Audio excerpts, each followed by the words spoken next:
চন্দ্রগুপ্ত, তুমি কি জানো ধনী আর গরিবের মধ্যে আসলে একটাই পার্থক্য থাকে? শোনো, ধন তাকে পাওয়া যায় না যে দিনরাত শুধু পরিশ্রম করে।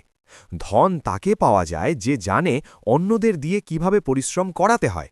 অর্থাৎ ধন সবসময় মস্তিষ্কবান মানুষের কাছেই যায়, কেবল শারীরিক শ্রমিকদের কাছে নয়। শুধু শারীরিক পরিশ্রম করে কেউ কখনো ধনী হতে পারে না, তার কাছে কখনো পর্যাপ্ত অর্থ থাকে না। এই কথা তুমি সবসময় মনে রাখবে। যদি পর্যাপ্ত ধন চাই, যদি অনেক ধন চাই, তবে নিজের মানসিক শক্তিকে কাজে লাগাও, মস্তিষ্ক দিয়ে কাজ করো, শুধু হাত পা দিয়ে নয়। রাজা নিজে কখনো শ্রম করে না, সেঠ সাহুকার নিজেরা মজুরি করে না। মজুরি করে তারা যারা সবচেয়ে বেশি পরিশ্রম করে, আর তারাই সবচেয়ে বেশি গরিব থাকে। চন্দ্রগুপ্ত বিনয়ের সঙ্গে জিজ্ঞেস করল, গুরুদেব, তবে ধনী হওয়ার আসল রহস্য কি? সবাই কেন ধনী হতে পারে না? চাণক্য মৃদু হেসে বললেন, চন্দ্রগুপ্ত, একটা কথা মনে রেখো।